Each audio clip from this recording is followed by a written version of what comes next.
بسم الله الرحمن الرحيم. تبارك الذي بيده الملك وهو على كل شيء قدير.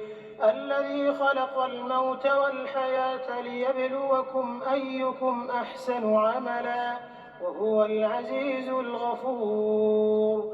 الذي خلق 7 سماوات طباقا ما ترى في خلق الرحمن من تفاوت فارجع البصر هل ترى من فطور ثم ارجع البصر كرتين ينقلب إليك البصر خاسئا وهو حسير.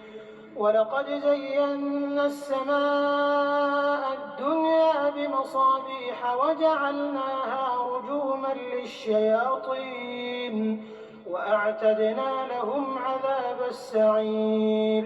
وللذين كفروا بربهم عذاب جهنم وبئس المصير. إذا ألقوا فيها سمعوا لها شهيقا وهي تفور تكاد تميز من الغيظ كلما ألقي فيها فوج سألهم خزنتها ألم يأتكم نذير قالوا بلى قد جاءنا نذير فكذبنا وقلنا ما نزل الله من شيء إن أنتم إلا في ضلال كبير. وقالوا لو كنا نسمع أو نعقل ما كنا في أصحاب السعير فاعترفوا بذنبهم فسحقا لأصحاب السعير. إن الذين يخشون ربهم بالغيب لهم مغفرة وأجر كبير. وأسروا قولكم أو اجهروا به إنه عليم بذات الصدور. ألا يعلم من خلق وهو اللطيف الخبير. هو الذي جعل لكم الأرض ذلولا فامشوا في مناكبها وكلوا من رزقه وإليه النشور.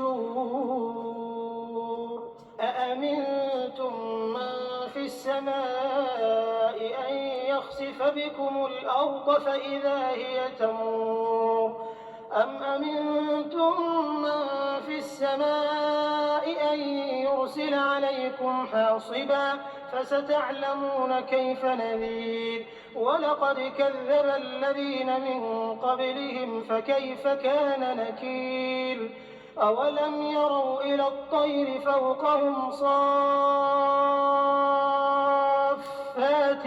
ويقبضن ما يمسكهن إلا الرحمن إنه بكل شيء بصير. أمن هذا الذي هو جند لكم ينصركم من دون الرحمن إن الكافرون إلا في غرور. أمن هذا الذي يرزقكم إن أمسك رزقه بل لجوا في عتو ونفور. أفمن يمشي مكبا على وجهه أهدى أمن يمشي سويا على صراط مستقيم. قل هو الذي أنشأكم وجعل لكم السمع والأبصار والأفئدة قليلا ما تشكرون. قل هو الذي ذرأكم في الأرض وإليه تحشرون. ويقولون متى هذا الوعد إن كنتم صادقين. قل إنما العلم عند الله وإنما أنا نذير مبين. فلما رأوه زلفة سيئت وجوه الذين كفروا وقيل هذا الذي كنتم به تدعون. قل أرأيتم إن أهلكني الله ومن معي أو رحمنا فمن يجير الكافرين من عذاب أليم. قل هو الرحمن آمنا به وعليه توكلنا فستعلمون من هو في ضلال مبين قل أرأيتم إن أصبح ماؤكم غورا فمن يأتيكم بماء